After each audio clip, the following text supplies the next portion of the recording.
Oi, Vinícius. Olá, Maria Lúcia, tudo Já bem? tá aparecendo aqui que está ao vivo? Então, no Facebook ele entra automático, mas está numa. Vamos ver aqui como é que tá. Tá. Você me autorizou a compartilhar a tela? Espera aí, deixa eu tirar você aqui que você está aparecendo já.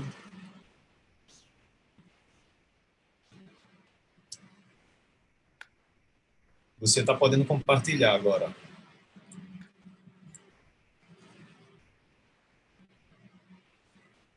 É, Só um momento.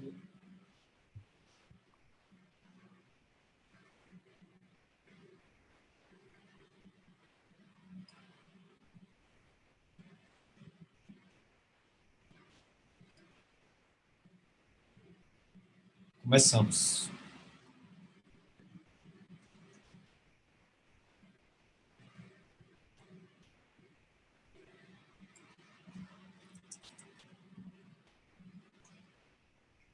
boa noite, amigos e Começamos. amigas da Auditoria Cidadã da Dívida. Iniciamos aqui mais uma live, atendendo a pedidos. Vou fazer aqui uma exposição sobre a proposta de reforma administrativa, a proposta de emenda constitucional número 32 de 2020. Então, vamos lá. Eu preparei telas porque é muita informação e já fizemos outros eventos sobre a reforma administrativa, mas à medida que a gente vai estudando o tema, vai vendo um alcance cada vez maior. Então, pelo visto, faremos ainda outras, atualizando ainda mais os dados. Eu queria começar pela gênese dessa proposta. De onde vem essa proposta? Na própria exposição de motivos que o governo apresenta junto com a proposta ao Congresso, está lá esse trecho aí, ó, estudo do Banco Mundial, um ajuste justo, evidenciou que o gasto público é engessado em categorias como folha de pagamento e previdência social. Olha, foi o Banco Mundial que disse isso para o governo brasileiro. E aí ele cita alguns dados e outro estudo também do Banco Mundial, mais recente, do ano passado, gestão de pessoas e folha de pagamento do setor público brasileiro, o que os dados dizem, chegou à conclusão, corroborando o estudo anterior, de existência de distorções nos gastos com o pessoal. Bom, o primeiro ponto que a gente coloca aqui é o seguinte: será que nós não temos ninguém no Brasil, nos órgãos de controle, não é, nos diversos órgãos do executivo, capazes de fazer uma análise do gasto público no país? Para fazer esses estudos, o Banco Mundial teve acesso a todas as informações do país. Olha quanta estratégia aberta para um banco. Braço do BIS. Como vocês sabem, já falei em outras lives, o BIS, uma instituição privada que se coloca como o Banco Central dos bancos centrais, manda no Banco Central do Brasil, que é subordinado ao BIS, e tem como braços o FMI e o Banco Mundial. O Banco Mundial que fez esses estudos aí. Tá? E aí, diante desses estudos, a gente vê que esse documento do Banco Mundial é que está servindo de orientação para a redação da reforma, propondo ataques claros nos direitos sociais, por exemplo, os dados, os trechos sobre educação e saúde que eu vou mostrar em seguida. Olha o que o documento do Banco Mundial fala em relação à educação básica. Fala da ineficiência da educação básica, está no número de alunos por professor. E aponta como solução o enxugamento do quadro de professores, para aumentar em 33% a razão aluno-professor. Nós já sabemos que uma das categorias, inclusive, que tem maior índice de adoecimento são as professoras para lidar com jovens, crianças. Como é que hoje já está extremamente complicado, com um aproveitamento muitas vezes inferior ao que poderia ser por causa da sobrecarga dos professores e professoras, principalmente da educação básica? Olha a proposta do Banco Mundial para a educação básica. Reduzir número de professores e lotar as salas de crianças. Olha a proposta do Banco Mundial para a saúde. Diz o texto do Banco Mundial que a ineficiência na saúde, na atual política de prover os melhores tratamentos disponíveis aos pacientes, desconsiderando os custos de tais tratamentos. Quer dizer, o que ele está dizendo? Que os melhores tratamentos estão sendo oferecidos sem considerar custos. Espera aí, o mais importante é o custo? Não é garantir a vida das pessoas, não? O SUS tem sido reconhecido mundialmente pela competência do seu pessoal, isso ficou mais do que evidente agora na pandemia, e também por procedimentos complexos feitos no SUS. O Banco Mundial está propondo acabar com isso. Ele está propondo só tratamentos mais baratos, porque tem que considerar o custo para baratear. É isso que o povo brasileiro quer? Eu faço questão de iniciar essa live chamando atenção para essa intenção que está por trás da reforma administrativa, porque as propagandas que a grande mídia está fazendo estão julgando a opinião pública contra servidores públicos como se eles fossem os grandes vilões do país e defendendo, colocando a sociedade para defender uma reforma que vai fazer isso aí com ela, que vai diminuir o número de professores, lotar as salas de aula de crianças para tornar a educação básica inviável e acabar com os procedimentos complexos que são realizados pelo SUS. É isso que o Banco Mundial recomenda, é isso que está por trás dessa reforma. E aí, o Banco Central, o Banco Mundial recomenda diminuir gastos e fala que os gastos estão engessados. Vocês viram lá na primeira tela que eu mostrei o termo que o Banco Mundial usou, engessado. Olha o PowerPoint do governo, parece até que foi feito pelo próprio Banco Mundial. Olha o PowerPoint. Projeto de Lei Orçamentária de 2021, engessado. E esse círculo aí que o governo coloca como sendo o orçamento, o do projeto de lei orçamentária, e fala que 93% são gastos obrigatórios, correspondem apenas aos gastos primários. O governo omite a maior parte dos gastos do projeto de lei orçamentária de 2021, que são justamente os gastos com a chamada dívida pública. Vocês sabem quanto que o PELOA, Projeto de Lei Orçamentária 2021, reserva para os gastos com a dívida? 2 trilhões e 200 bilhões. E esse gasto é uma opção, porque se o governo quiser, ele pode adiar o pagamento da dívida. Ele pode até suspender o pagamento da dívida, porque quem vive de juros pode esperar. Então, é uma despesa opcional.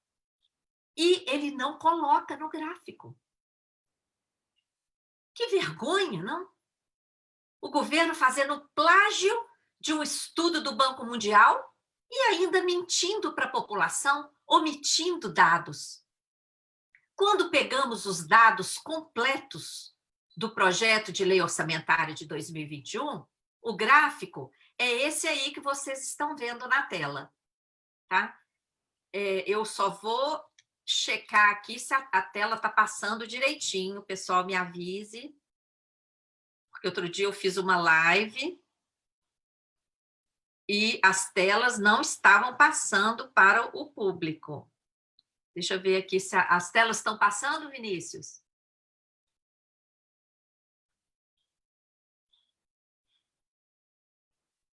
O pessoal não está respondendo aqui, mas vamos prosseguir.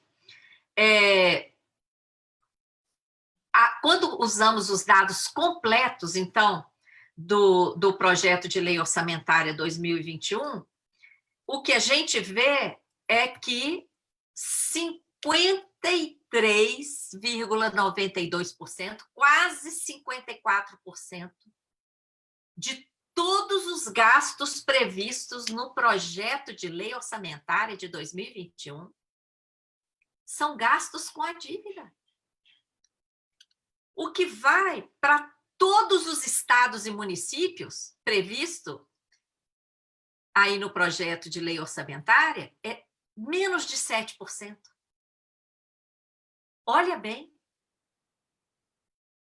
Quase 8, o que vai para a dívida é quase 8 vezes o que vai para todos os 26 estados, Distrito Federal e 5.500 e tantos municípios. Olha bem, o que os defensores do mercado dizem quando a Auditoria Cidadã faz esse gráfico? Olha que esse gráfico nem pode dizer que é da Auditoria Cidadã, é o gráfico dos dados oficiais. São os dados oficiais do projeto de lei orçamentária transformados em um gráfico de pizza. Primeiro, os liberais, né, os que defendem o mercado, ficam desesperados com esse gráfico, porque esse gráfico mostra a mentira que está sendo passada para a população, né? Mostra onde é que está o privilégio do gasto público e que não é tocado.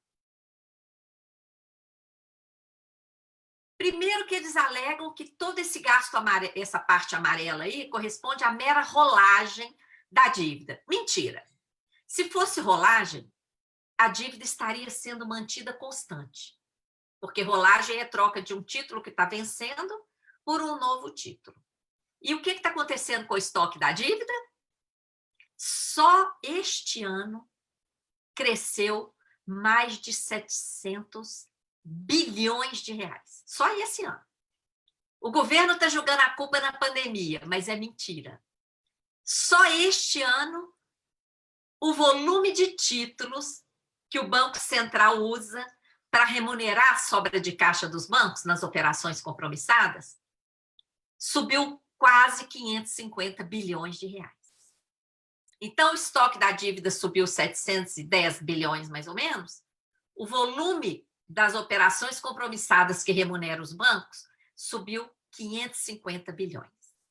Então, o gasto, gente, está na pandemia? Não está, não.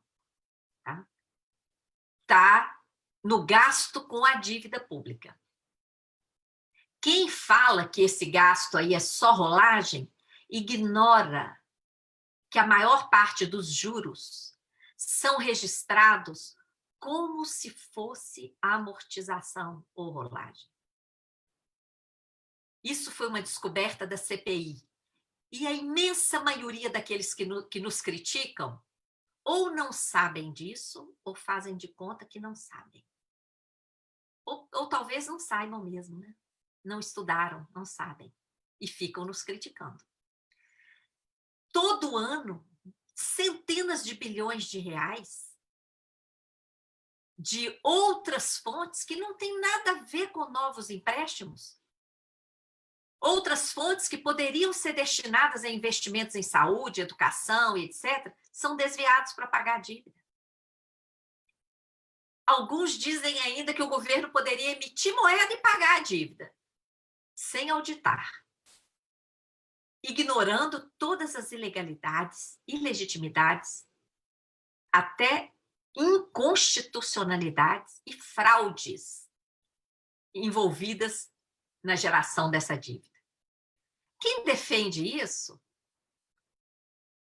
simplesmente pagar a dívida assim, sem fazer auditoria, é a mesma coisa que defender a corrupção, vocês concordam?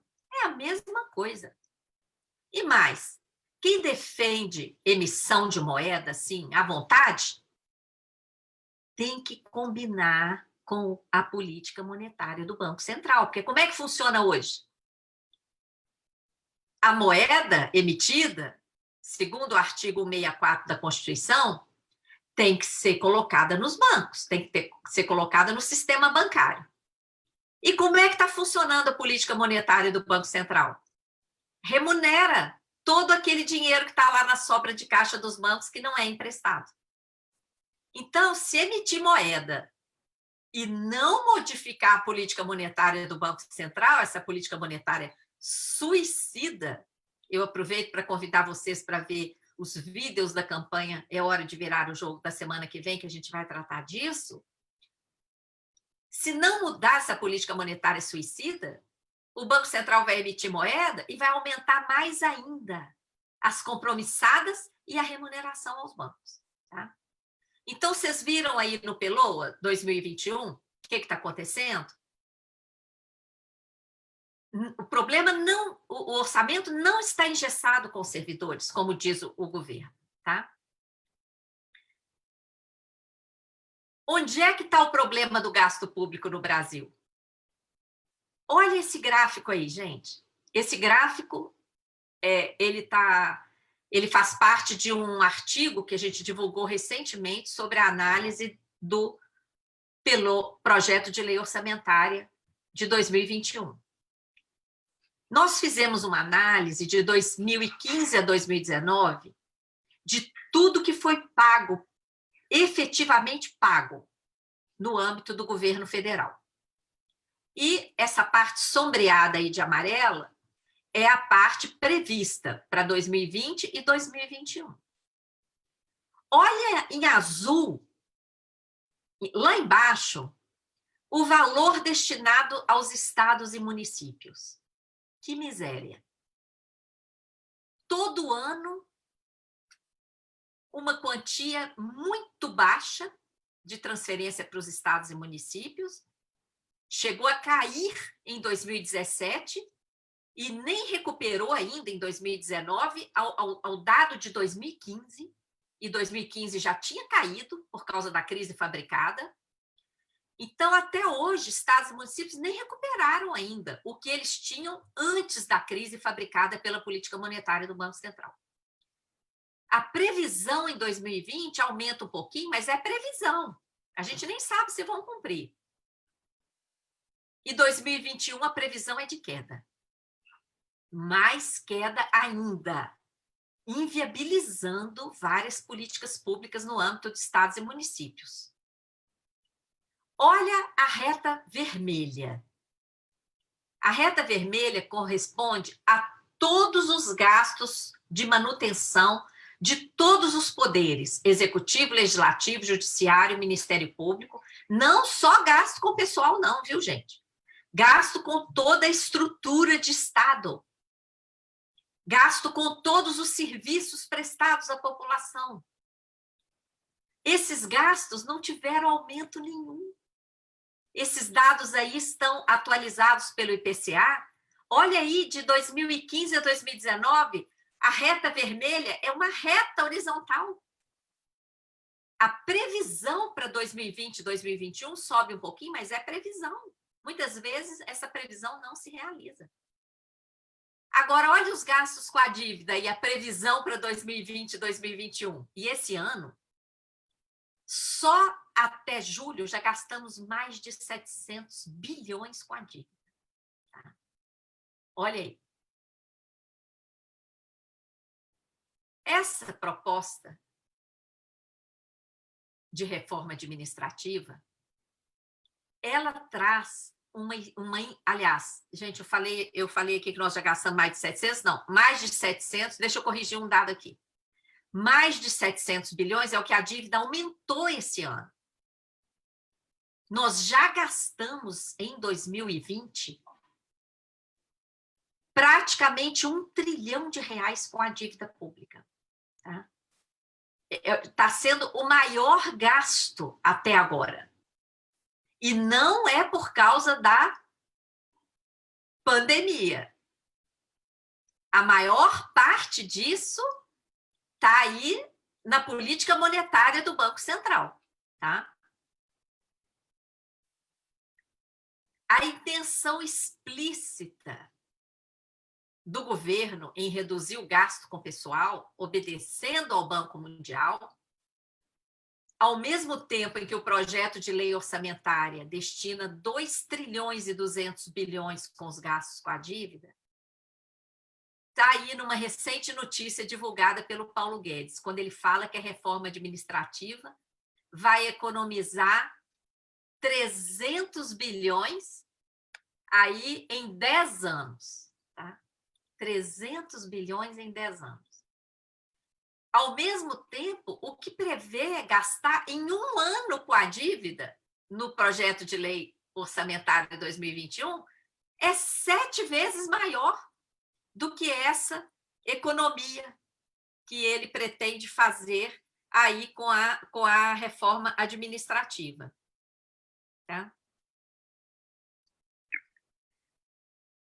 Peraí, deixa eu passar.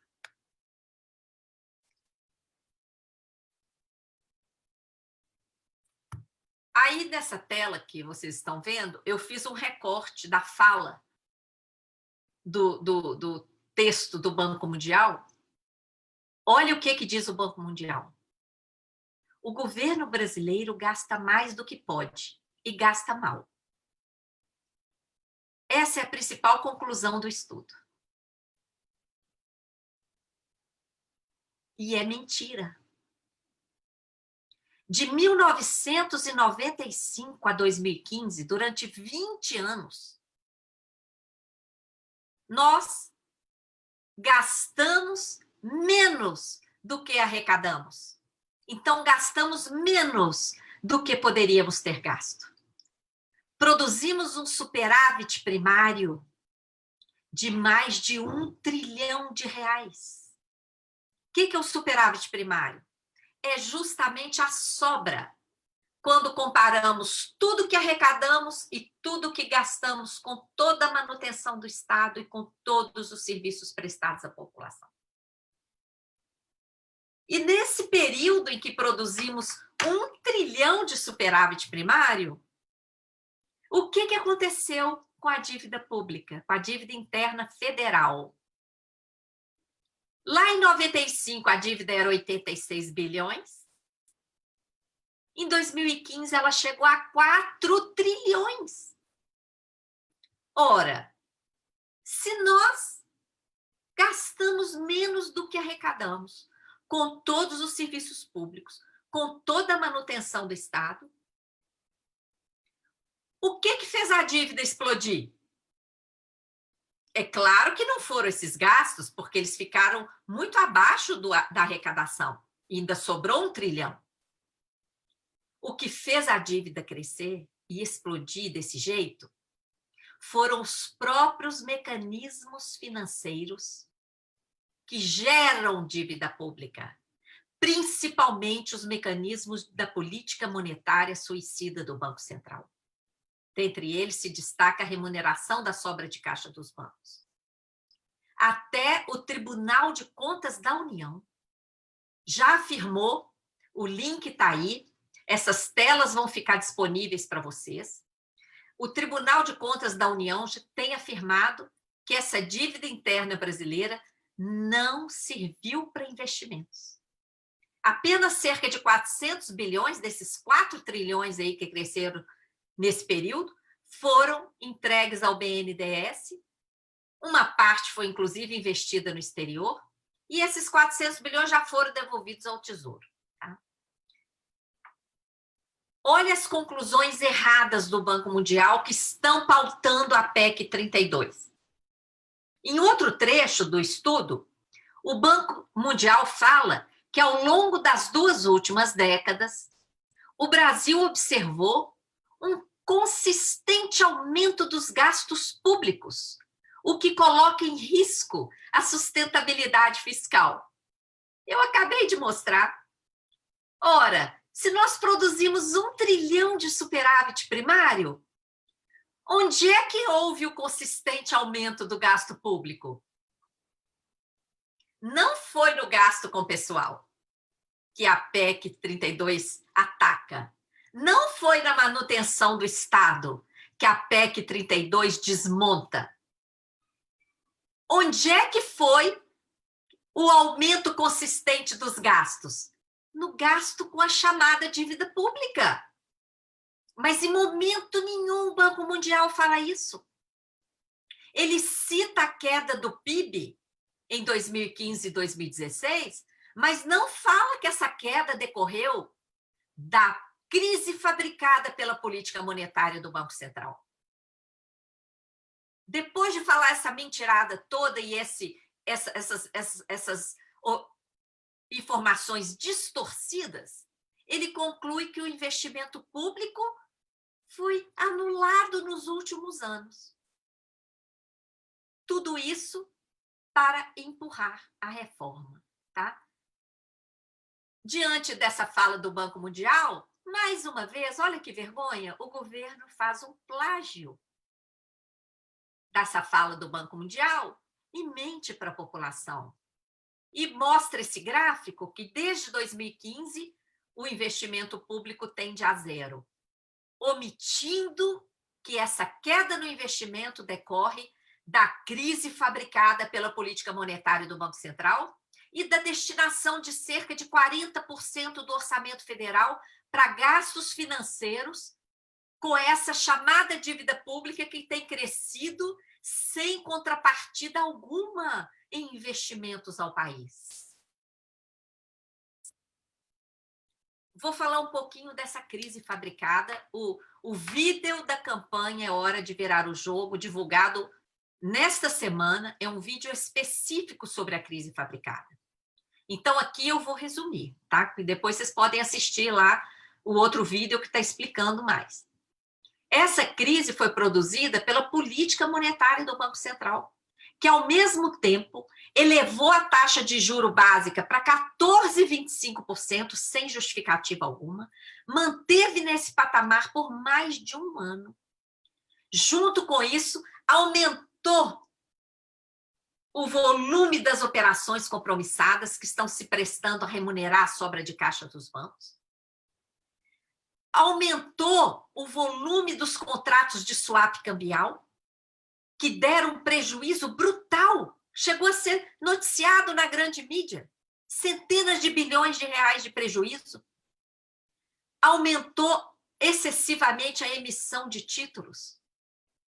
Depois que emite o título, o que tem que fazer? Pagar juro. E o que foi feito com esses títulos emitidos centenas de bilhões a mais do que o necessário? Ficaram lá na conta única do Tesouro.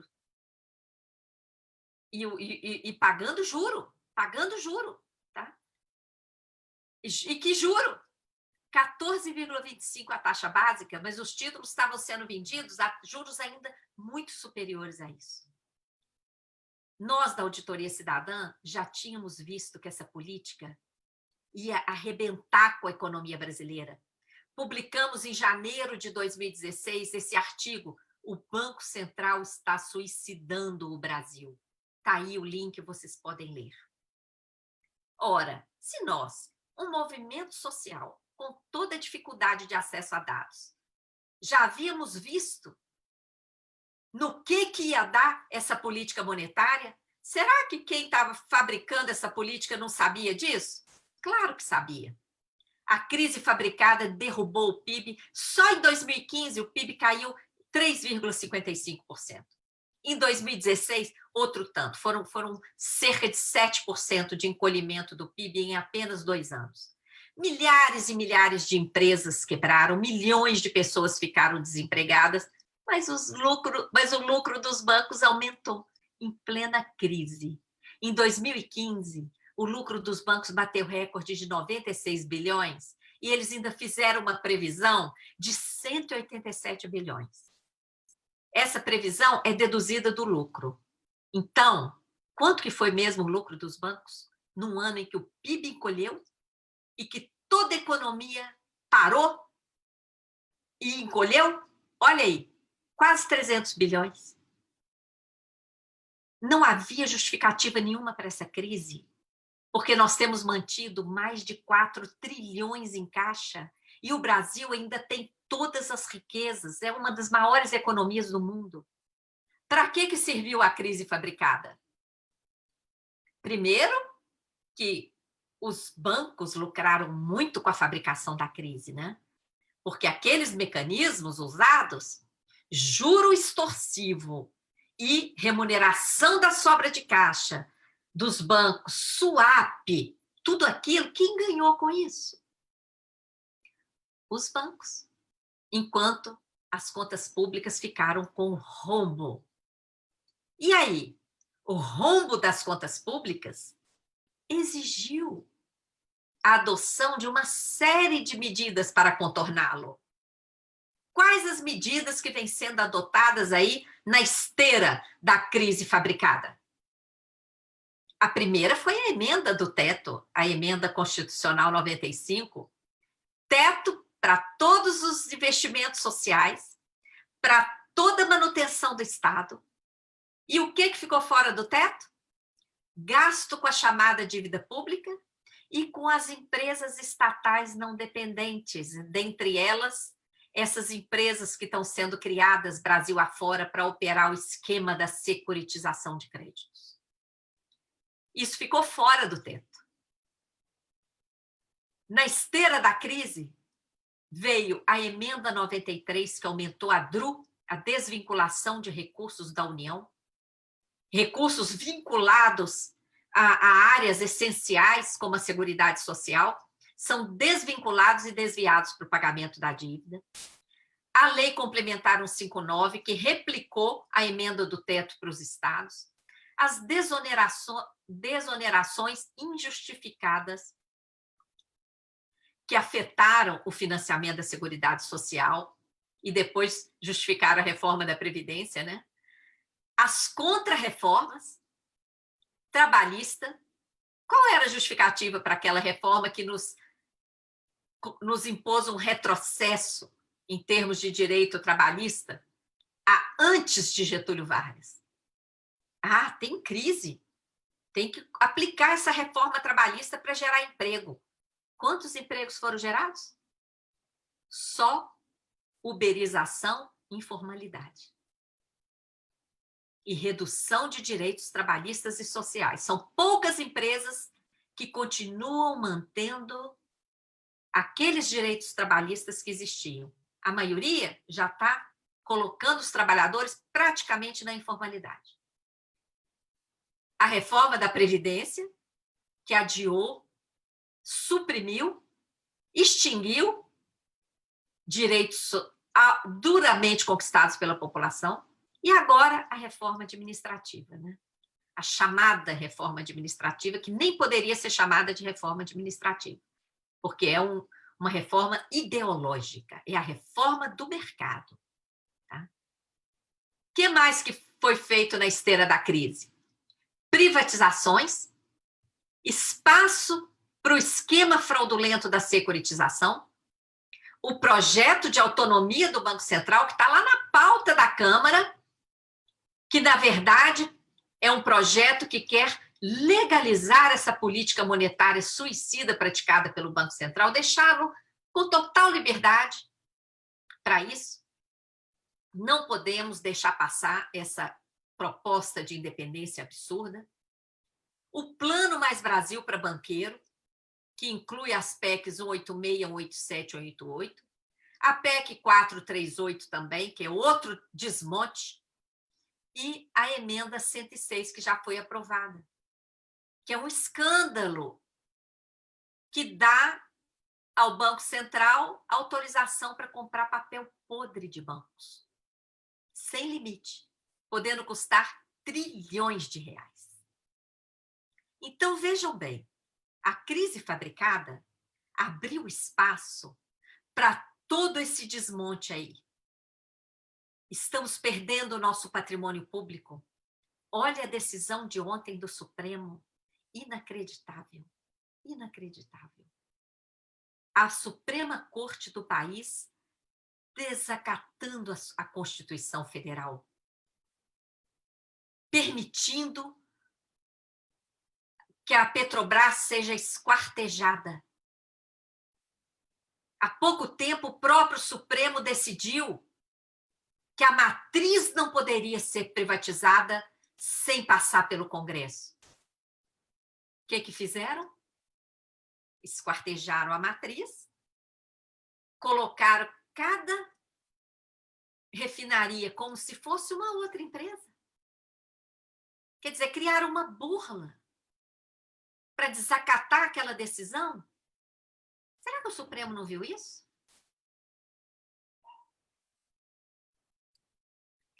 O déficit das contas públicas sempre esteve no Banco Central.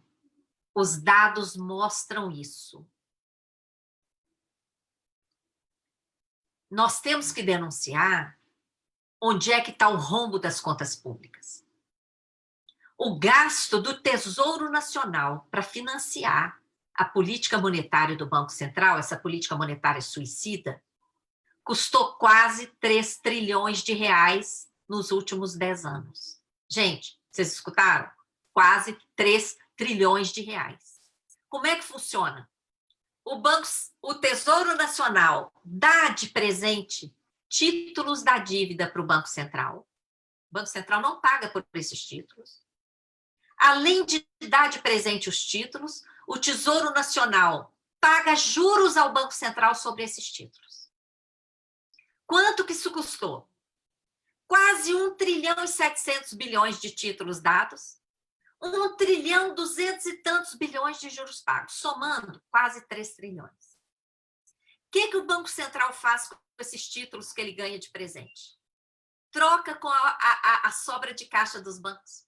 A sobra de caixa dos bancos fica no Banco Central e o Banco Central entrega título da dívida para os bancos. À medida em que os bancos estão com os títulos da dívida, eles recebem juros diários. Como é que o Banco Central paga juros aos bancos? Com o dinheiro que o Tesouro paga juros ao Banco Central sobre os títulos que ele doa. Essa operação, gente, é que é o rombo das contas públicas. E a reforma nenhuma até hoje tocou nisso. Mas conclusões erradas do Banco Mundial estão pautando a PEC 32. O que diz o Banco Mundial? A redução dos prêmios salariais, olha só, olha o palavreado. Aqui no Brasil, a gente nem usa essa terminologia de prêmios salariais. Tá? É tudo copiado, gente. Tudo copiado de outros lugares. A redução dos prêmios salariais, excepcionalmente altos dos servidores públicos, também seria desejável de um ponto de vista de equidade. Então, eles propõem descaradamente a redução dos gastos, redução dos salários de servidores públicos, tá? Usando argumentos errados. A maioria dos servidores públicos brasileiros recebe salários baixos. A reforma administrativa ainda vai aumentar os gastos com as chefias, que poderão ser privadas se essa PEC passar. Hoje, como é que funciona? As chefias têm que ser ocupadas preferencialmente por servidores de carreira, que já recebem o seu salário, já está computado no gasto, eles recebem apenas uma gratificação que é muito pequena. O que a PEC autoriza? Que não mais tem que ser servidor de carreira para ocupar chefia, inclusive técnicas. As chefias poderão ser ocupadas por qualquer pessoa nomeada. E aí? Vocês já imaginaram um sonegador chefiando a fiscalização na Receita Federal? Olha, Isso é que vai aumentar o gasto e isso é que vai desmontar o serviço público no país. Essa PEC 32 privatiza e abre espaço para corrupção. O Banco Mundial quer que brasileiros e brasileiras não consigam sobreviver. 77% dos servidores federais recebem até R$5.000. E nos municípios, isso é menor ainda, é cerca de R$2.000. Sendo que o mínimo necessário à sobrevivência, calculado pelo DIEESE, é R$4.536, para que um trabalhador possa manter a sua família, moradia, saúde, educação, transporte, etc. A cúpula dos três poderes, onde de fato existem os privilégios, cúpula do legislativo, do executivo, do judiciário, não são alcançadas pela PEC 32. Então, quando vocês escutarem essas propagandas aí na televisão do privilégio, não acreditem, porque vocês viram o que o Banco Mundial quer.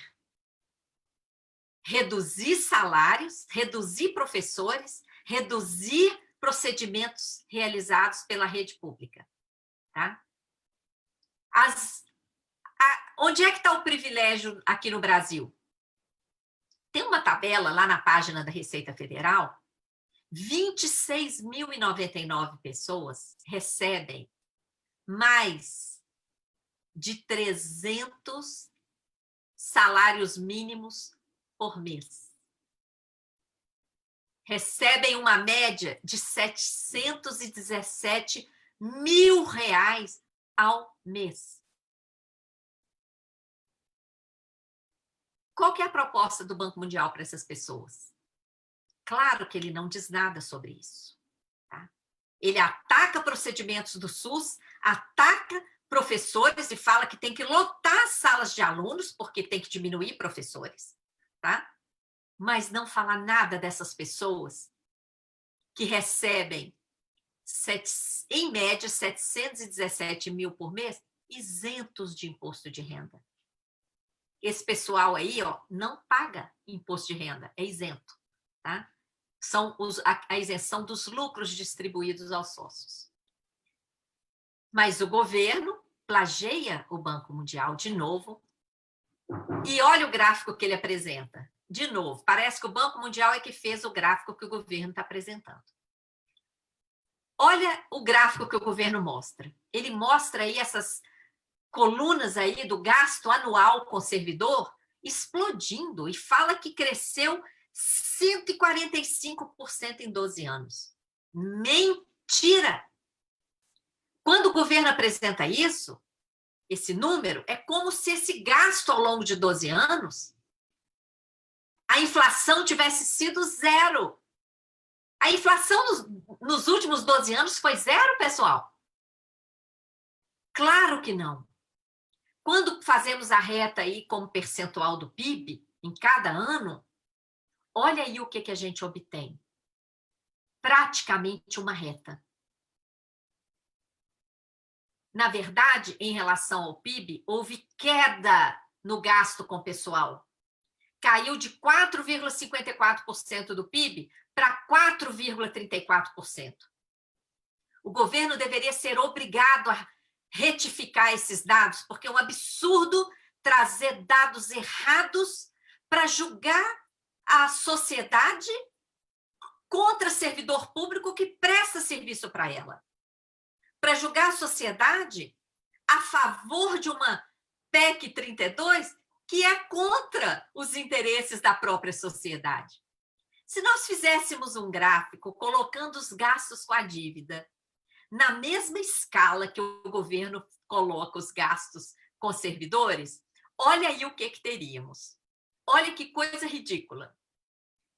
Olha o tamanho do eixo vertical. Os gastos com a dívida representados por esse pico aí amarelo, tá vendo? Enquanto os gastos com o pessoal estão lá embaixo. Ó. Onde é que está o problema das contas públicas?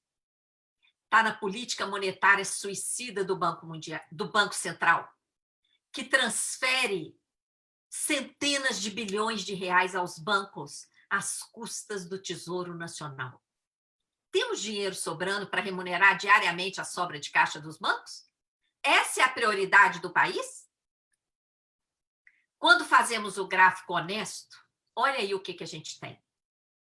O gasto com servidor é essa reta vermelha lá embaixo. Praticamente uma reta horizontal. E aí, gente, nós levantamos dados dos últimos 20 anos. Essa pequena elevação aí no gasto com pessoal corresponde à expansão das universidades públicas, expansão dos institutos federais, que agora está tudo inviabilizado. Onde é que está o problema nas contas públicas? Olha aí a representação do gasto com a dívida em vermelho. Sempre acima do trilhão, muito maior do que o gasto com pessoal, várias vezes superior ao gasto com pessoal. Todos os anos, gente, olha aí, o gasto com pessoal ficou no máximo aí em torno de 300 bilhões de reais. E o gasto com a dívida em todos os anos superior ao trilhão.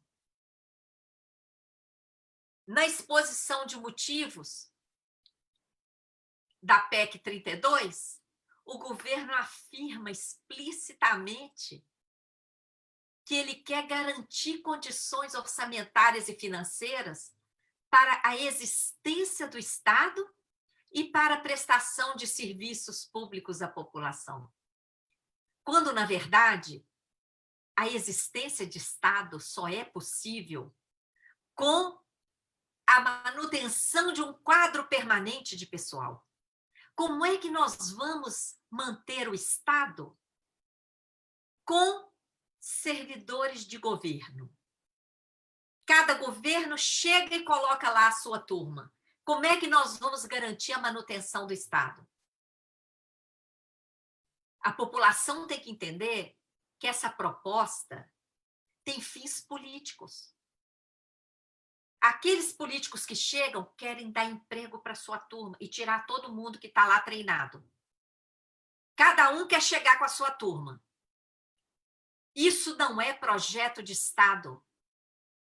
Isso é projeto político e projeto de mercado. Porque a outra coisa que essa PEC faz, quando ela acaba com essa estrutura de Estado, ela acaba com o regime jurídico único de servidores, acaba com a estabilidade de servidores, quando ela faz isso, ela coloca a população vulnerável. É a população que vai correr risco de não ter a continuidade dos serviços públicos. Entre os objetivos, o que está lá na exposição de motivos? Entre os objetivos, a emenda, essa proposta de emenda à Constituição, quer equiparar benefício de servidores públicos aos oferecidos pelo regime de previdência social. Isso aí, gente, está copiado lá da proposta de reforma da Previdência. E fala, o servidor é a segunda maior despesa da União, atrás apenas da Previdência. Gente, de novo, omitem que o maior gasto é o gasto com a dívida pública. Jogam a opinião pública contra os servidores. Essa PEC 32 nem poderia ser chamada reforma administrativa, como eu falei. Ela é uma reforma ideológica. Qual ideologia? A ideologia do mercado. A ideologia de quem acredita que o mercado vai dar conta de todas as demandas sociais, de toda prestação de serviço público e de toda estrutura de Estado. Eu pergunto a vocês, onde é que estava o mercado quando eclodiu a pandemia? Se a população tivesse dependendo do mercado, o número de mortos não teria sido esses 142 mil aqui no Brasil, não teria sido muito mais. Muito mais.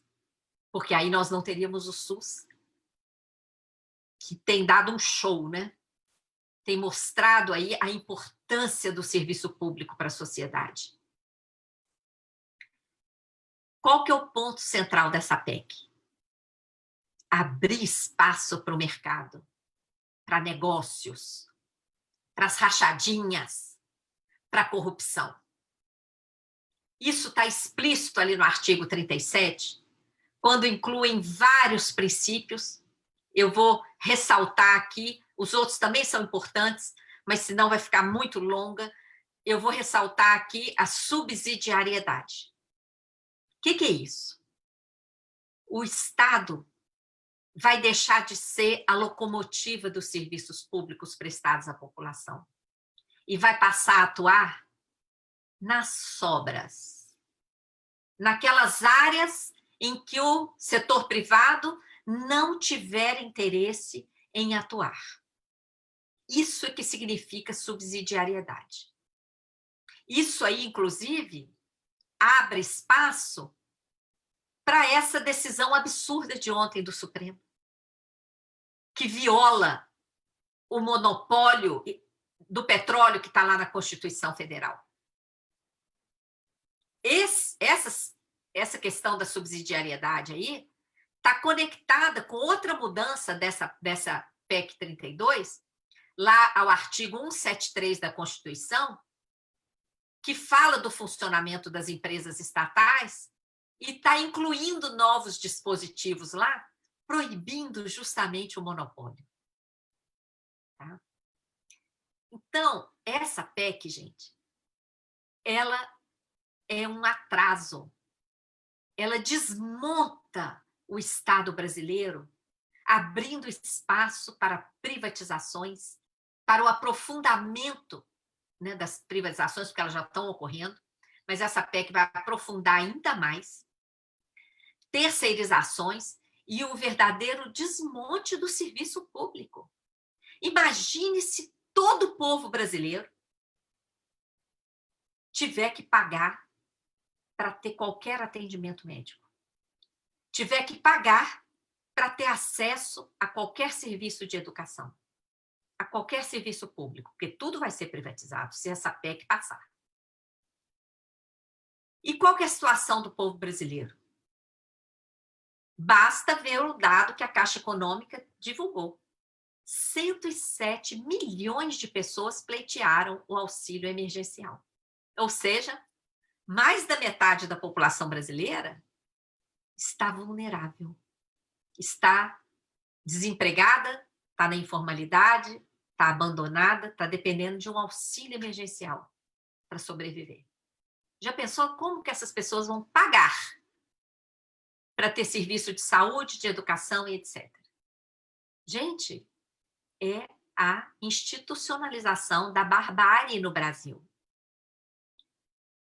A comprovação do desmonte do Estado está ali num novo artigo que a PEC inclui ao artigo 37 da Constituição, que permite que o Estado firme contratos com qualquer entidade privada para prestar qualquer serviço público. E ainda fala, podendo compartilhar estrutura física e pessoal, havendo contrapartida financeira ou não. Quer dizer, o que vai acontecer? Vocês já ouviram falar de algum setor privado que compartilha seus edifícios, suas clínicas, suas universidades, etc., com o setor público sem cobrar? Isso não existe. Agora, o que vai existir é o contrário. Isso aí vai permitir que toda estrutura pública que nós pagamos por ela seja cedida ao setor privado, que vai lá explorar o serviço e ainda cobrar da população. Não dá, gente. Essa PEC está modificando o artigo 84 da Constituição, dando poderes de império ao presidente da República, que poderá, por decreto, sem crivo social ou político algum, sem ter que passar pelo Congresso, ele poderá extinguir cargos, extinguir ministérios, e órgãos subordinados ali à presidência, extinguir entidades da administração pública sem dar satisfação a ninguém. O que está correndo risco? As universidades públicas, que já foram aí desqualificadas pelos próprios ministros, né, da educação, não só um, esse outro também já desqualificou a educação, embora as universidades públicas estejam aí mostrando onde é que existe pesquisa nesse país, ainda é nas universidades públicas. Por isso é que o mercado quer acabar com elas. Né? Os órgãos reguladores, a IBAMA, o INPE, DENIT, Fiocruz, todos estão correndo risco. E todos são órgãos essenciais à sociedade e à nação brasileira. Essa PEC 32 impede o desenvolvimento socioeconômico do Brasil, que só é possível com uma estrutura de Estado permanente. E essa PEC está acabando com o regime jurídico único, está acabando com as principais conquistas do povo brasileiro de ter continuidade, de garantir a continuidade do serviço público, independentemente da troca de governantes. A quem interessa o desmonte do Estado? Não é a população. Esse desmonte interessa em quem quer tomar conta e lucrar muito com os serviços públicos. Aí, em determinado ponto lá da exposição de motivos, a PEC fala, o texto fala que a emenda não vai acarretar impacto orçamentário, quer dizer, que não vai aumentar gastos, e que ao longo prazo poderá, inclusive, reduzir gastos. Então, o discurso oficial é economizar com servidores públicos para aumentar investimentos, né? É isso que o governo está fazendo propaganda. Na realidade, vai cortar gastos e investimentos públicos, vai deixar a população desassistida, e para onde vai o dinheiro? Para pagar mais juros e amortizações da dívida. Não vai ser para aumentar investimentos. Os investimentos vão ser privatizados. Tá? O Brasil, gente, é um país riquíssimo, nós não podemos aceitar isso. Nossa tarefa é entender o que separa a nossa realidade de abundância do cenário de escassez. Como a gente tem abordado na campanha, é hora de virar o jogo. O problema está no modelo econômico errado que atua no Brasil, como a gente está explicando lá. Tá? Onde é que está o rombo das contas públicas? Só esse ano, a dívida aumentou 710 bilhões. E o gasto com o pagamento de juros e amortizações da dívida já bate no trilhão. Porém, em vez de ser gasto com a pandemia, como o governo tem alegado, a maior parte desse crescimento aí, da dívida, está justificado nas operações compromissadas, como eu já mencionei, praticamente 550 bilhões. Tá? E ainda teve um aumento da dívida de 93 bilhões decorrente do pagamento de juros. Outros argumentos que têm sido usados por quem defende o mercado é que o Brasil pratica a taxa de juro mais baixa da história, porque a Selic está em 2%. Mas observe quais os juros oferecidos nos títulos vendidos ao mercado. É muito mais do que isso. E os títulos, ano passado, por exemplo, a média foi 9% ao ano. E os títulos também da remuneração da sobra de caixa dos bancos também estão aí nessa média, de 9% ao ano. A taxa incidente sobre as operações compromissadas seria parecida com a Selic. Não, a Selic está baixa, mas essas operações lá, tem operações que estão sendo repetidas há muito tempo e já foram contratadas por um tempo maior, que pegaram aquela taxa de juros elevada. Então, na média, essa remuneração aos bancos tem sido superior à Selic. Outra mentira que dizem é que a dívida no Brasil tem servido para financiar as áreas sociais. Mentira. Até o TCU já falou que não tem servido para investimentos.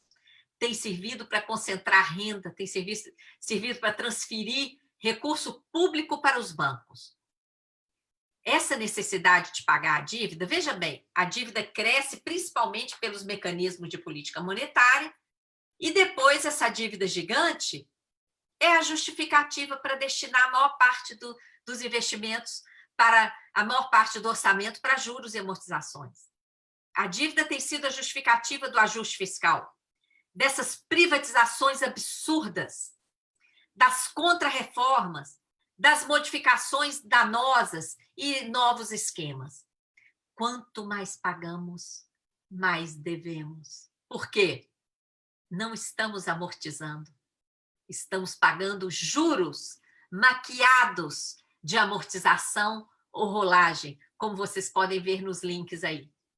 Todo ano, o gráfico é isso aí, ó. A maior parte dos gastos com o pagamento de juros e amortizações da dívida. E quem critica esse gráfico da Auditoria Cidadã não sabe que a maior parte dos juros tem sido contabilizada como amortização ou rolagem.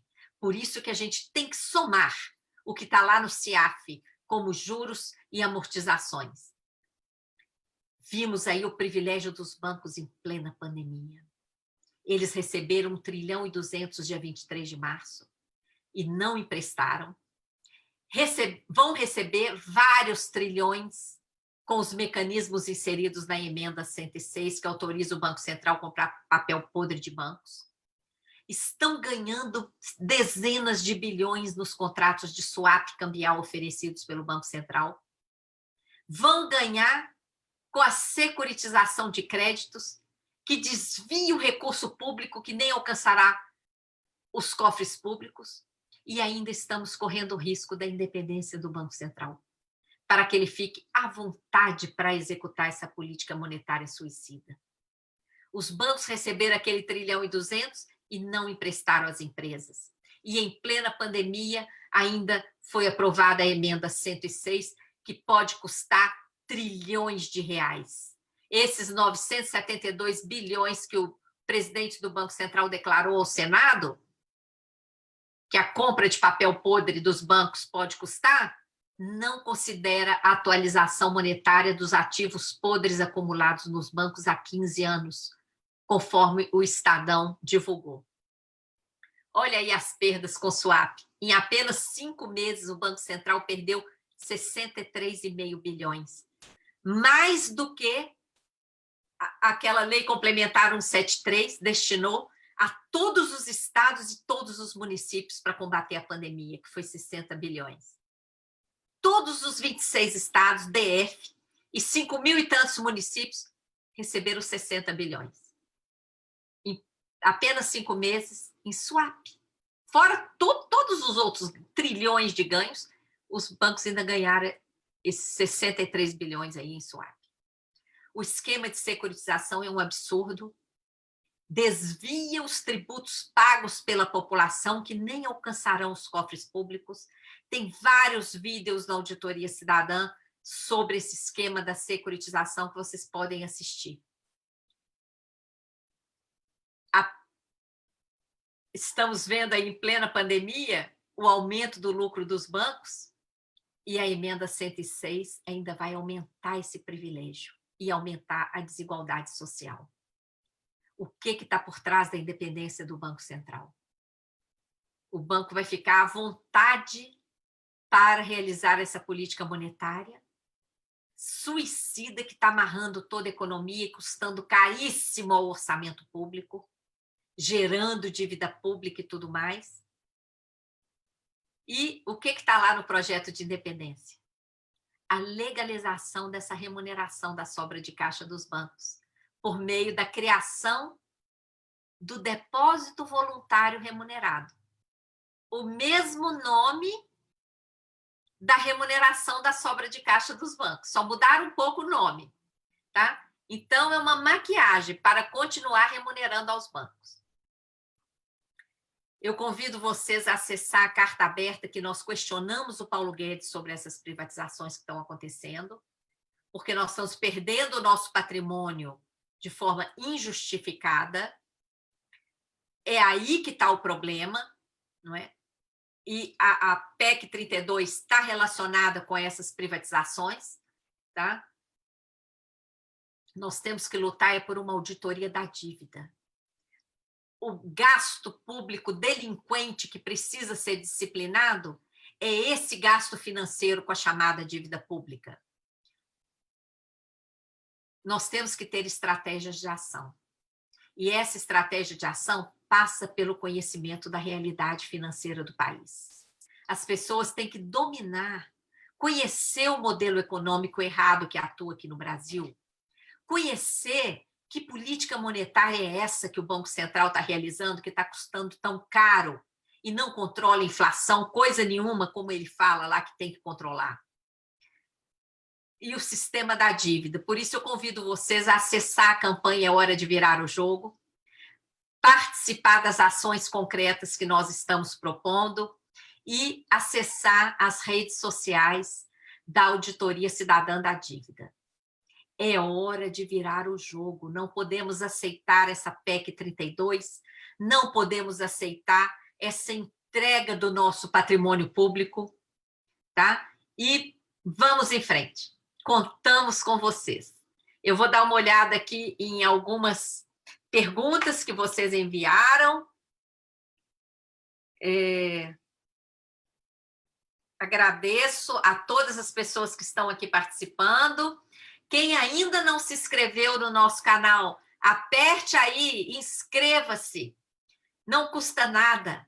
E cada uma que se inscreve permite que esse nosso trabalho cidadão, voluntário, chegue a mais e mais pessoas. Quero já deixar aqui o agradecimento à equipe da Auditoria Cidadã da Dívida, que está acompanhando vocês aí nas redes sociais e me enviando aqui as perguntas que vocês estão fazendo. Agradeço aí a participação de todos e todas. A primeira pergunta aqui da Gleice. Olá, Gleice, que nos apoia lá no núcleo Três Lagoas, no interior do Mato Grosso do Sul. Ela diz que tem sido um desafio fazer as pessoas entender que a luta contra a PEC precisa ser entendida na totalidade do sistema da dívida. Sim, Gleice, esse é o nosso desafio. Nós temos que fazer isso para mostrar onde é que está o rombo das contas públicas. Cleovane Selbá, como é que é? Reduzir o número de professores da educação básica? Aumentar mais ainda o número de alunos da sala? Cleovane, é isso que o Banco Mundial quer. Está lá no estudo que ele fez. E é isso que está orientando o governo com essa PEC 32. Porque tudo que o Banco Mundial orientou está ali naquele PowerPoint que o governo está apresentando e está na exposição de motivos da PEC. Tá? A professora Osanete, aqui da UNB, que honra, professora Osanete. Aqui estamos para mais um encontro da maior relevância, para lutarmos por uma nova sociedade mais justa e igualitária. É isso aí. Muito grata, professora. Divulga aí, essas telas nós vamos divulgar na página da Auditoria Cidadã, vamos disponibilizar, vocês podem usar à vontade. O presidente da FENASTC, Caro Amaury Perusso, inclusive que nos ajudou muito nesse estudo da PEC 32, muito grata por estar aqui conosco. Cleovane Selbá, novamente, falam em reformar tudo, menos o sistema da dívida. Exatamente, Cleovane. O que precisava reformar, não é? Não reformam. Apesar da auditoria estar prevista na Constituição, nunca foi feita como deveria. O Sebastião Oliveira, um país soberano que cuide do seu povo tem que expulsar o Banco Mundial de suas fronteiras. Exatamente. Não só o Banco Mundial e o FMI, como o BIS. Porque o Banco Mundial e o FMI são braços do BIS. Nós temos que falar fora daqui, BIS. Fora daqui. E exigir que o Banco Central pare de ficar subordinado ao BIS e atue como uma autoridade monetária de frente para o Brasil e não de costas para o Brasil, como tem atuado, servindo de correia de transmissão de recursos públicos para os bancos, como a gente fala lá no vídeo da campanha Hora de Virar o Jogo.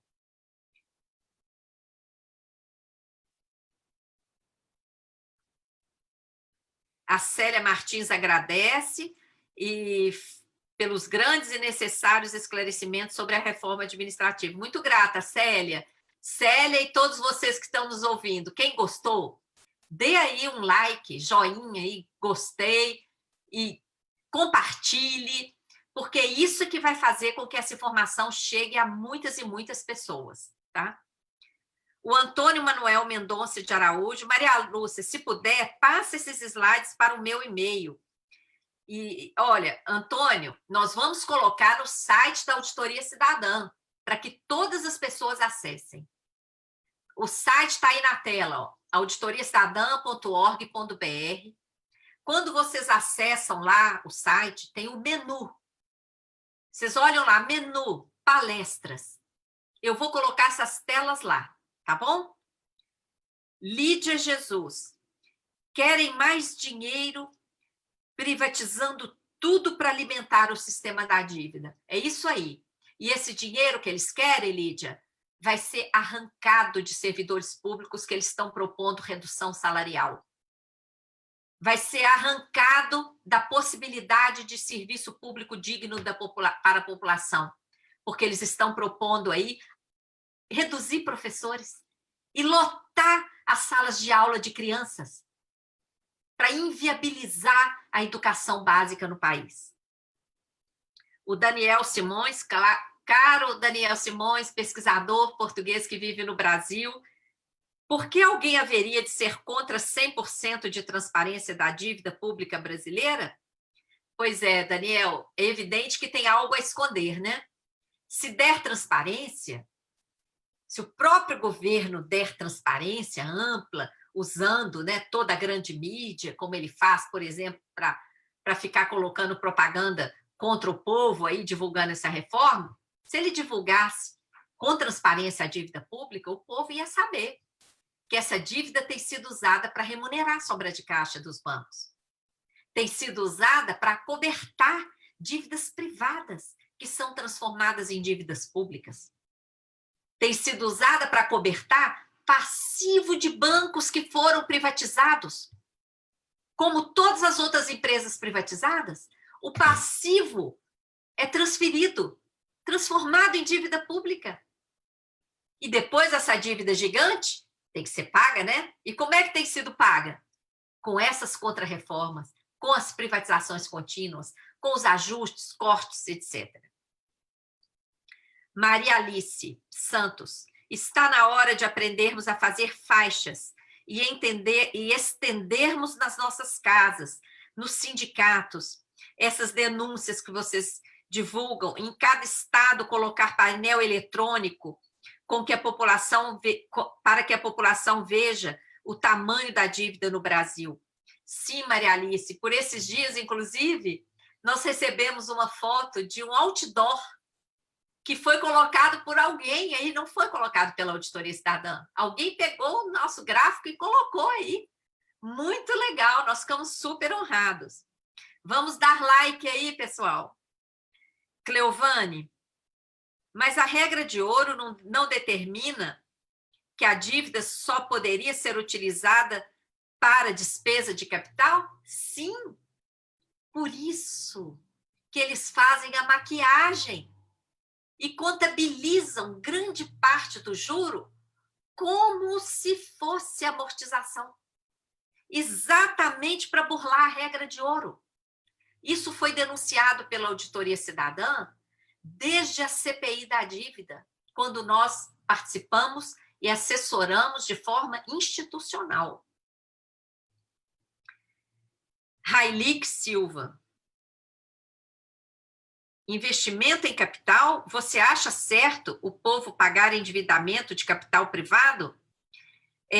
O Railic provavelmente estava criticando a pergunta feita pelo Cleovani. Aqui é um termo técnico, Railic, é porque pela Lei de Finanças no Brasil, a Lei 4.320, quando faz despesa com amortização da dívida, essa despesa é considerada investimento, tá? Como qualquer outro investimento público. O pagamento do principal da dívida, se estivesse realmente amortizando, é classificado lá na Lei 4.320 como investimento. Só que, na verdade, os sucessivos governos não fizeram esse pagamento aqui do principal da dívida. Se tivesse amortizado, o estoque teria caído. E conforme um dos quadros que eu apresentei aí, quanto mais pagamos, mais devemos. O estoque nunca baixou. Então, nós nunca pagamos o principal. Apesar de uma importância enorme lá registrada como amortização. O que está dentro daquela despesa de amortização? Juros, que são maquiados e contabilizados como se fosse amortização. Tá? Gravíssimo. Fraude à própria Constituição. Mega pedalada de centenas de bilhões todo ano.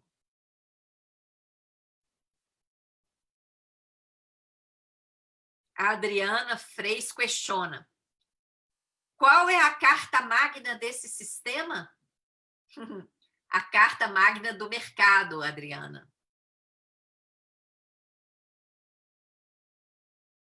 O Rodrigo acrescenta que no Brasil a dívida tem servido para pagar a própria dívida. É o que eu acabei de falar, e juros, né? Está servindo para pagar juros. Por isso que a dívida cresce como bola de neve. Porque se estivesse pagando o estoque da dívida, ela estaria caindo.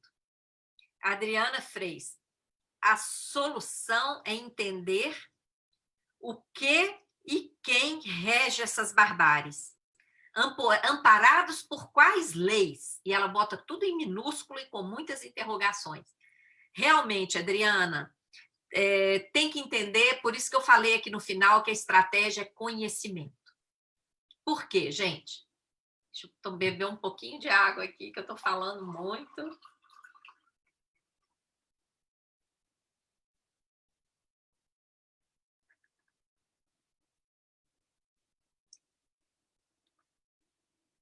O conhecimento liberta, né?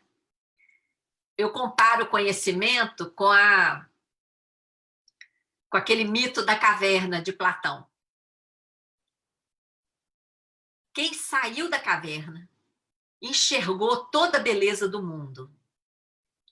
Qualquer pessoa que chegar para esses que saíram e viram o mundo, para tentar convencê-los de novo que a verdade se resume àquelas sombras que eles enxergavam enquanto estavam presos lá na caverna, você acha que essas pessoas que já saíram e viram tudo vão acreditar de novo só naquelas sombras? Claro que não. Adquirir conhecimento, compreender o sistema da dívida, compreender o funcionamento dessa política monetária suicida do Banco Central, é um conhecimento libertador. Essas pessoas nunca mais vão acreditar que tem que vender o patrimônio público para pagar a dívida, que tem que fazer contra-reforma para pagar essa dívida. Não. Essas pessoas já vão ter conhecimento desse funcionamento distorcido do sistema da dívida, dessa utilização da dívida para remunerar banco e etc. Tá? A Mônica Antunes, esse texto da PEC 32 é inaceitável. Não há o que se aproveitar. ela destrói os serviços públicos. É isso aí. Rosivaine Barbosa, sou professora e estou divulgando o trabalho incrível da Auditoria Cidadã. Ô, Rosivaine, que honra! Contamos com você e com os demais mestres do nosso país. O Maurivan fala, dá um desânimo. Não, Maurivan, ao contrário. Como eu falei aqui, o conhecimento é libertador. Pegue esse conhecimento e vem para a luta. Use essa indignação para arregaçar as mangas e lutar, porque é hora de virar o jogo. Temos que dar as mãos. Bebeto Natanson. Os quadros responsáveis pela política econômica são todos formados oriundos dos bancos privados. Exato, Bebeto. Inclusive as cúpulas, né? O presidente do Banco Central, até outro dia, era lá da tesouraria do Santander, e o ministro da Economia era do BTG. O Emerson Lopes. Fatorelli, faça um vídeo explicando o que é dívida pública e o que seria o swap cambial. Olha, nós temos feito vídeos direto, inclusive, no âmbito da campanha É Hora de Virar o Jogo, nós temos feito vídeos curtinhos para explicar a campanha, para explicar o modelo econômico errado. Fizemos um essa semana para explicar a crise fabricada. O da semana que vem vai explicar a política monetária suicida do Banco Central. Em seguida, nós vamos fazer o do sistema da dívida e o do swap, tá bom? Cleovane, a emenda 106 pode afetar as contas públicas durante muitos anos e não garante qualquer investimento. Exatamente.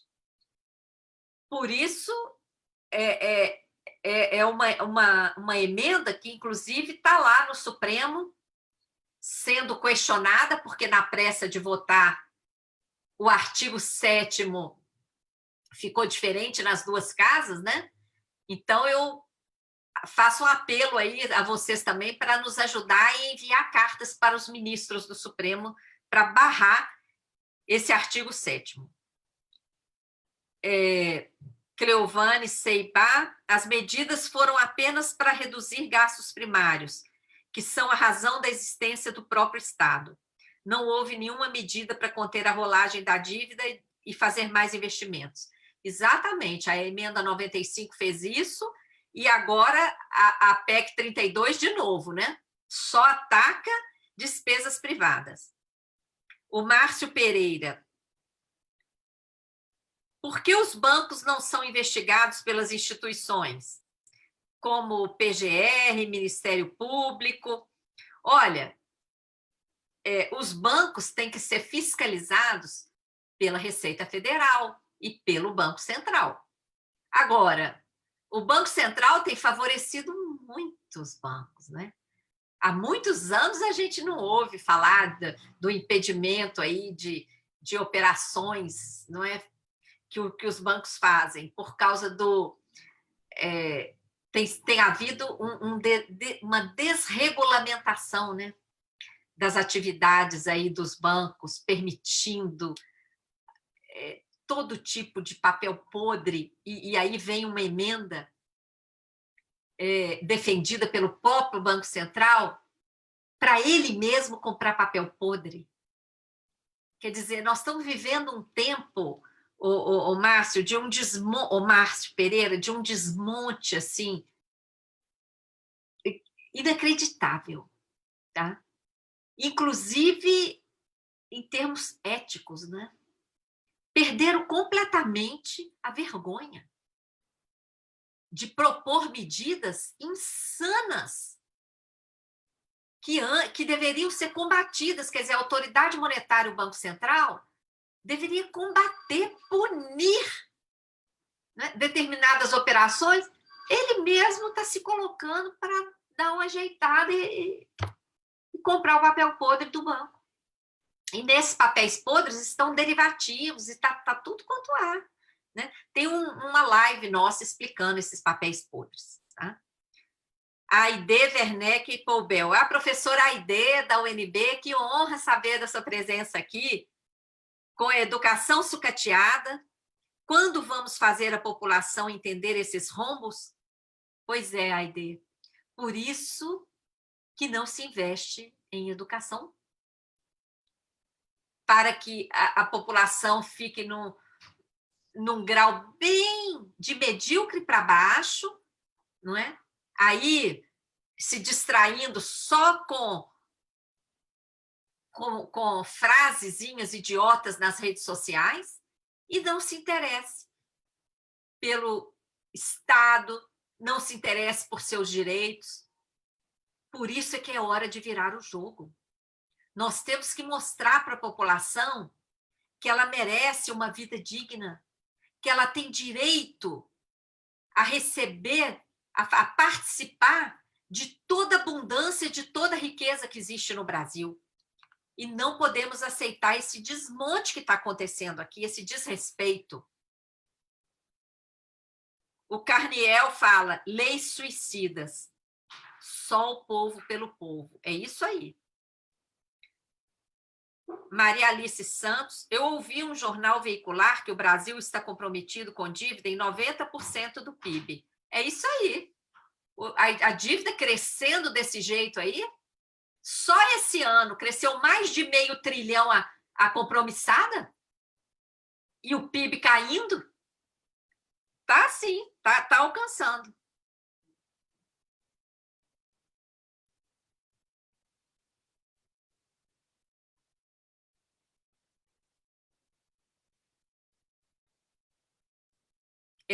Uma pessoa aqui que não quis se identificar. Nossa, isso é esclarecedor. Todos deveriam ver esse vídeo. Não a reforma administrativa, ele coloca várias hashtags, reforma fake, desmonte do Estado, é isso aí. Inclui aí nas suas hashtags, é hora de virar o jogo. PEC da rachadinha, gostei dessa hashtag. PEC 32 é a PEC da rachadinha. Professora Osanete, novamente, a política do Banco Central é suicida e homicida. Eles não têm limites para matar. José Cláudio Cabral dos Anjos. Com essa reforma administrativa, funcionários públicos passarão a ser funcionários de governo. Um retrocesso. Exatamente. E quem mais perde é a população. O Amaury Perusso. Correta, Maria Lúcia. A secundarização do Estado vai desconstruir qualquer política pública que atenda a população. Exatamente. Andréia Azevedo, te sigo há anos e cada vez que assisto seus vídeos fico deprimida, mas quero guerra, não podemos nos acovardar. Ainda bem, viu, que você completou, porque eu não quero ninguém deprimido aqui. Ninguém. Nós queremos que as pessoas se animem a virar o jogo, tá? Veja bem, a informação tira as pessoas da caverna. Nós não podemos ficar deprimidos porque saímos da caverna e estamos enxergando a realidade. Tá? Nós temos que ficar alegres porque saímos da realidade. Agora, porque saímos da caverna e enxergamos a realidade. Agora, se essa realidade não nos agrada, nós não podemos querer voltar para a caverna. Se essa realidade não nos agrada, nós temos que arregaçar as mangas e lutar para mudar. Por isso, venham reforçar essa campanha, é hora de virar o jogo. Com essa campanha, gente, a gente está mostrando, olha essa figura que está aí na tela. Nós mostramos que todas essas medidas de desmonte, as contrarreformas, as privatizações, a emenda 106, a securitização, a independência do Banco Central, o teto de gastos, tudo isso faz parte de um único jogo. Quem manda nesse jogo é o BIS privado, cujos braços Banco Mundial, FMI, Banco Central estão atuando aqui. Nós estamos perdendo feio esse jogo. Nós somos aqueles peões coloridos ali do outro lado, mostrando a nossa diversidade maravilhosa. Por que nós estamos perdendo esse jogo? Porque ainda não aprendemos a lutar juntos. Então, vamos aprender. Quanto mais rápido aprendermos a lutar juntos e, de fato, lutarmos, mais rápido vamos virar esse jogo.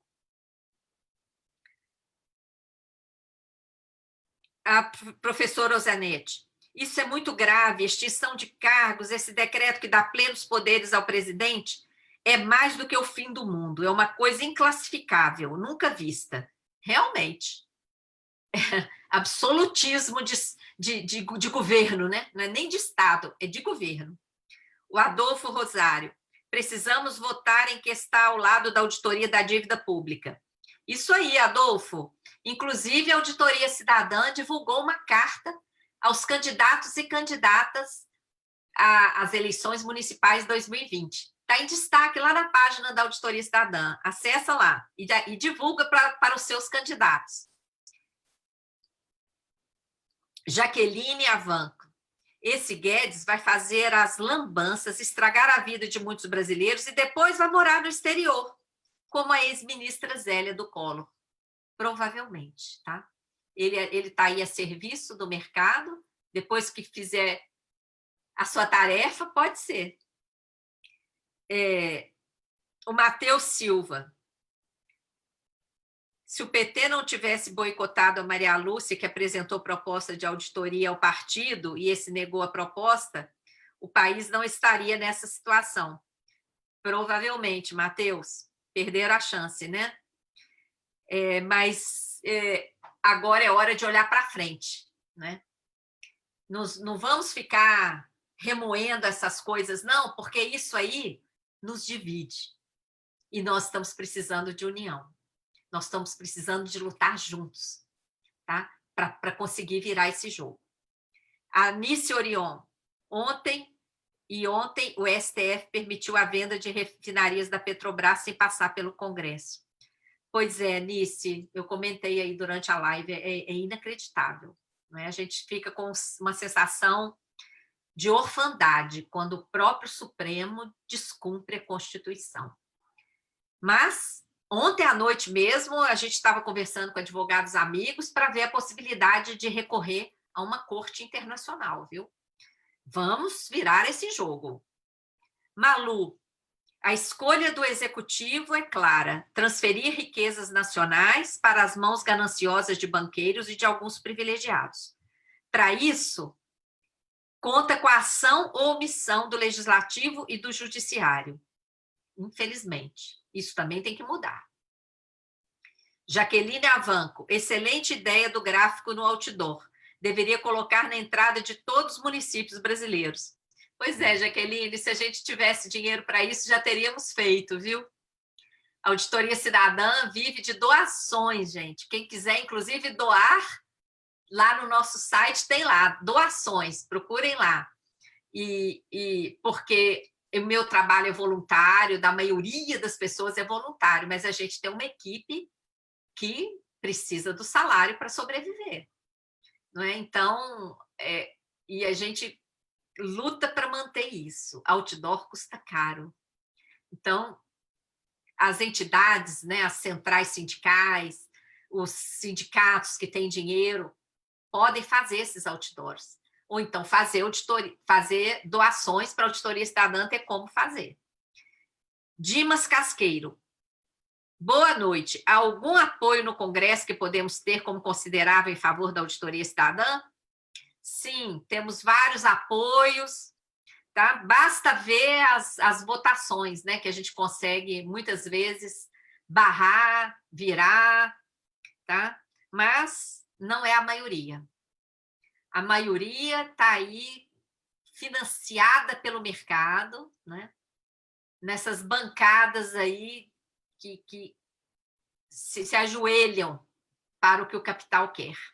Basta ver que a emenda 106 foi aprovada. Na época, a Auditoria Cidadã fez várias notas técnicas, vários vídeos, alertas, e foi. Antônio Carlos Frederico. Existe algum político apoiando a nossa causa contra esses lesa-pátria? É o que eu acabei de responder, né? Malu, somente o povo unido, informado, pode lutar pela sua dignidade e direitos. É hora de virar o jogo. Isso. Por que os documentos e detalhes da reforma administrativa foram colocados em segredo de justiça? Pois é, igual da reforma da Previdência, né? Lembra dos dados da capitalização individual? Tudo em segredo. Luciana Ribeiro. Maria Lúcia, qual será o caminho das pedras para nos livrarmos desse pesadelo que vivemos? Luciana, está aqui uma campanha. É hora de virar o jogo. Se nós tivermos milhões de pessoas participando dessas campanhas, nós vamos virar esse jogo. Divulga, participa, cobra do seu sindicato, da sua associação, que venha apoiar a campanha, que divulgue, que dê ideias para a campanha avançar, tá bom? Mr. Robô, saia da Matrix. Que nome? Mr. Robô, saia da Matrix. Fatorelli, como você acha que o povo pode atuar igual ao povo da Islândia contra a agiotagem aos banqueiros do país? Exatamente como lutou o povo da Islândia. Tá? Tem um vídeo curtinho que está disponível na internet, vocês podem acessar pelo Google. Aconteceu na Islândia.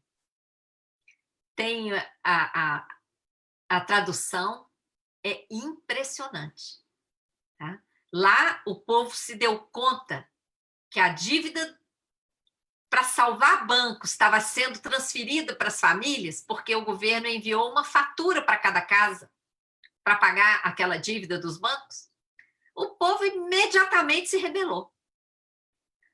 Se organizou, fizeram comissões populares, mudaram a Constituição, botaram os banqueiros da cadeia ou para fugir do país.